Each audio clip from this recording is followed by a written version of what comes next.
In the Lexus CT, as you can see, maintenance is required, and we actually like to take the Lexus to the dealership ever since we've owned the car. It's our daily driver, so I'm just trying to take care of it. Again, we're gonna head out to the dealership, check out some new cars there. Yeah, just a simple little vlog. Car's warmed up. Let's go.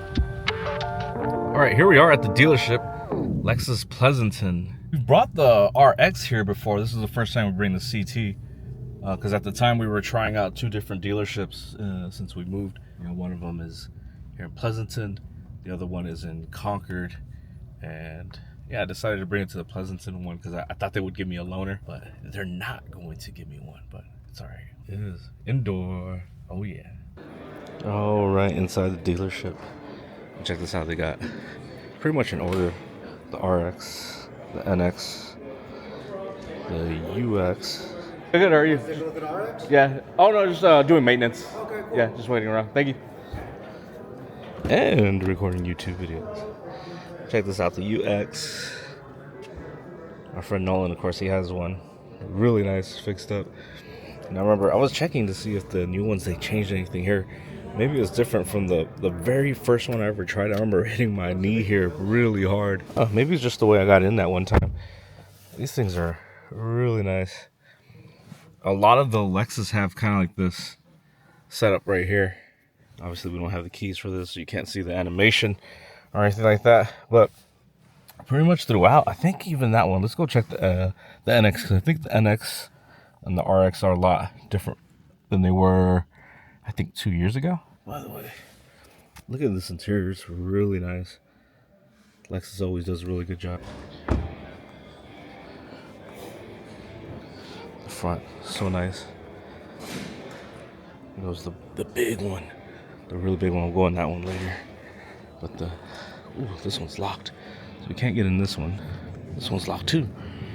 Maybe they're getting ready to close up or something. There's the big one, the LX600. Ooh. Look at this material. This one's a little bit more of a struggle to get into. Oh, this is nice. Again, the materials are nice. And actually, I was wrong. I checked the other new ones. They don't have that, the thing up here like the UX does. So maybe they're going away from something like that. You have the infotainment here, probably climate control and stuff on that screen. And then technically the gauges and all that are screen as well. These are metal, which is really cool. Look at this material. Almost looks like brushed aluminum or aluminium, like wireless charging right there. Damn, this is deep. Way down there. It's a cool box, it says. So just like I had on my LS, you could keep something in here and it'll stay cold. Speaking of LS, there's one down there. Let's go see if it's open. Let's look at the big one. Of course, this is the newest LS. Look how huge it is. I had the LS430 for a while. This is what I love about this. Look at the material there. It's metal. And this has like floating effect to it. Look at the seats.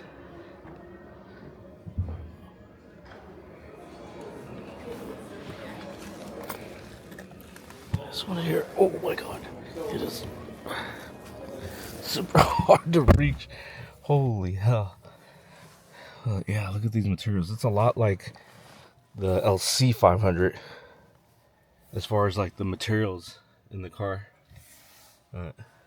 We got speakers up here. Again, just like the UX. But I think the LS is actually going away, and they're just gonna have the ES. But look, you got USB-C chargers, cup holders, and then you got heated and cooled seats, heated steering wheel. Big little box here. You would have like a leather pouch Lexus. I don't know. Looks like wireless phone charging here. in there, so I guess you could, oh yeah, you could actually go through here, right through there. You don't have to actually open this up to go through the wireless charging. This one, humongous.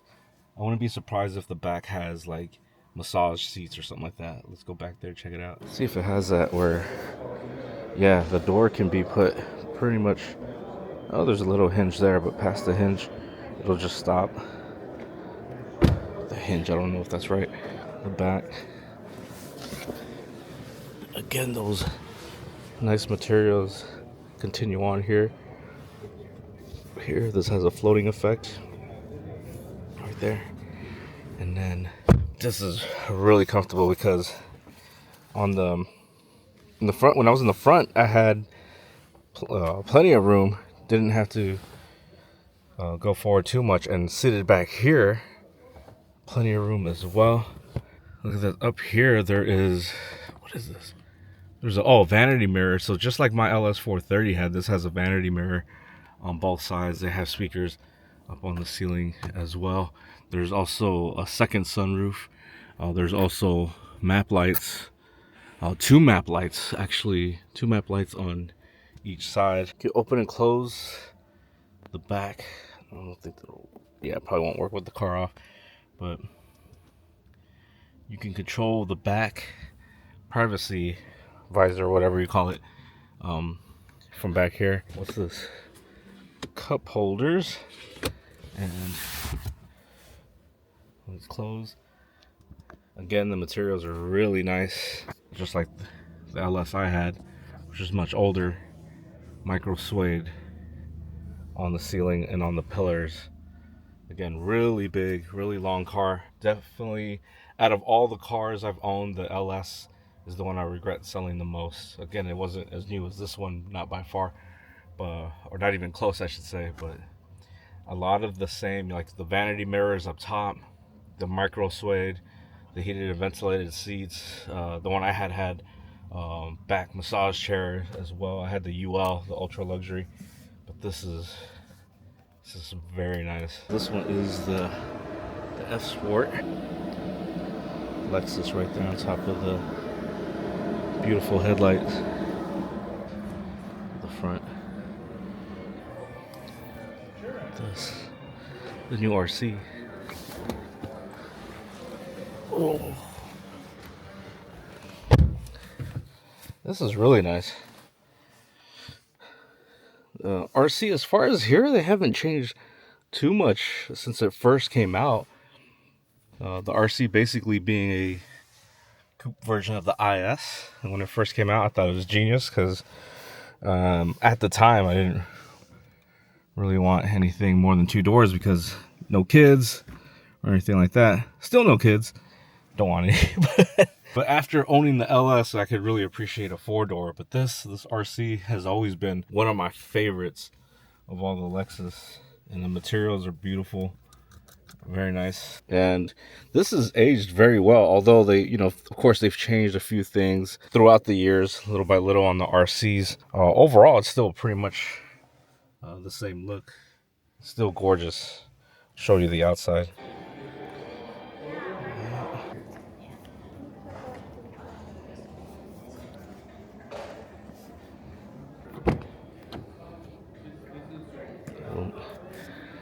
Here's the IS.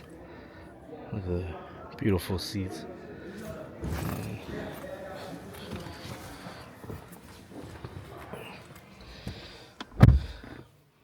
As I said, RC, the IS, pretty much the same.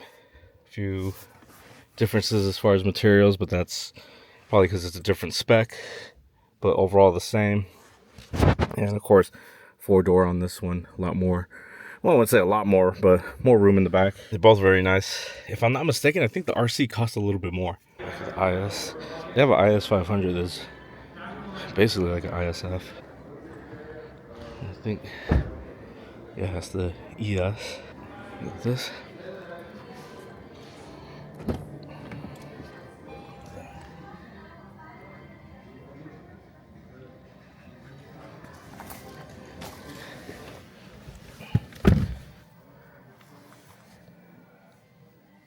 Yeah, not as nice as the LS, but Still very nice overall.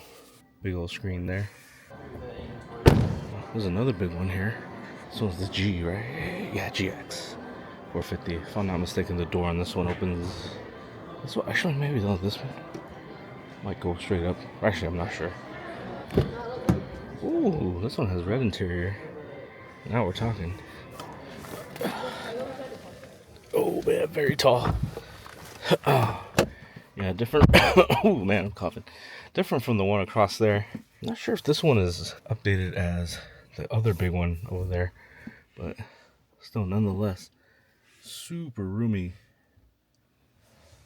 That one has a third row, almost like a Land Rover or something like that. Very nice. I think the other one's a little bit more modern or more updated than this one. But again, still very nice. Lexus always with the nice materials. But yeah, let's get out of this one. I think people want to see it. Yeah, I forgot about all these electric ones. Let's see. Any ceramic tinted windows? Nitrogen. $199. Doesn't look like there's any markups, so good on you guys. The back of the RZ.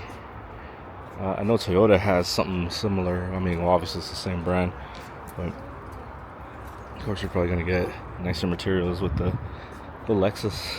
Although Toyotas, man, have really stepped up their game as far as like how nice they are inside. I'm not sure. This is oh, this is a TX 350. I don't know much about these. Front, pretty cool. The only thing is I thought that something would light up, but it's just like a metal piece. Just looks like it would light up like a Cybertruck or something. I don't think there's like a GS anymore. Maybe that's already discontinued. I know it's going to be discontinued, but maybe it already is. Check out this green. The green on this Lexus is actually pretty nice. The back of these RZs are actually pretty cool. It looks like a wide body. Look at the way this sticks out. It's actually pretty cool. The way the tail light just comes out like that. It's pretty cool. The light bar.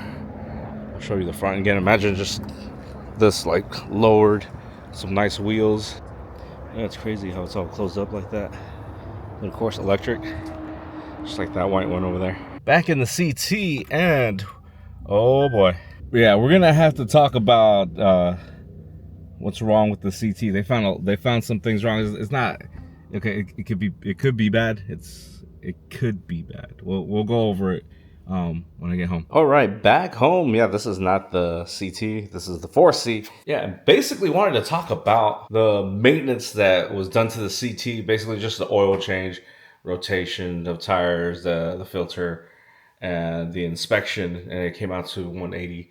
That's it's pretty expensive for something that I could probably do at home, but the inspection is the key. That's like where something, I'm not gonna lie, I'm not gonna go through the entire inspection, and it's a good thing we did because the suspension that needs to get redone. So that's at least 2 right there. Transmission fluid service. Like I said, it looks old. It might be even original. It's weird that like no other dealership has caught that before. And then the other is the which is probably the bigger one, which is a leak coming out of the timing chain cover. So with that one, what the dealership is telling me, well, I guess the bad news is that yeah, indeed it's a leak, and when you do fix that, reseal it, the engine actually has to come out. Now, engine coming out is like something you would think with like an Italian car, not so much with a Lexus, a Japanese car, but nonetheless, yeah, it would need to come out. And I'm no expert, so maybe you guys watching can let me know if that's true or not on a 2013 Lexus CT200H, and that could be a $4,000 job. Now, he did say the good news about it is that obviously I came home with the car.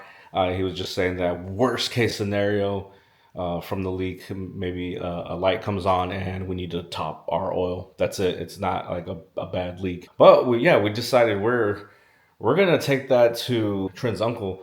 He works on Japanese cars, but he's a little bit further away. He's like about an hour up in Sacramento. So we would have to leave it with him for a while. He'd probably not charge us any labor, which is that's where most of the money would go to is the labor, right? If you're talking about engine out. So yeah, we're gonna try to get that done as inexpensive as possible. So probably do the suspension, the service on the transmission.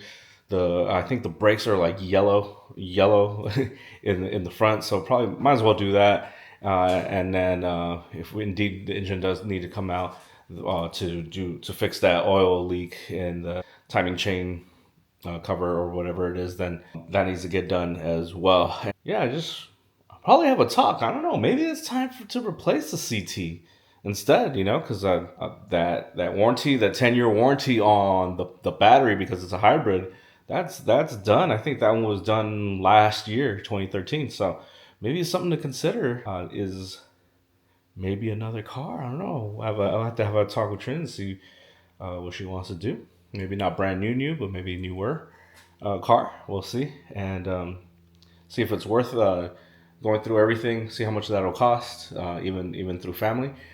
See if it's worth it. The life that this car is at right now, because I think the CT right now is at 133,000 miles. Compared to like the 4C, which is at 30,000 miles. So it's a 100,000 mile difference. We still have the Lexus RX. As well, that we can use as a daily. So if we're talking about daily drivers, yeah, that's gonna do it for today. Let me know what you think in the comments as far as like any of the maintenance I brought up. Maybe you have some experience, but I do like the dealership, and I think I would probably continue to go there as long as we have I'm pointing at the CT I'm pointing at the 4C, as long as we have that CT. So yeah, that's gonna do it. I'll talk to you guys later.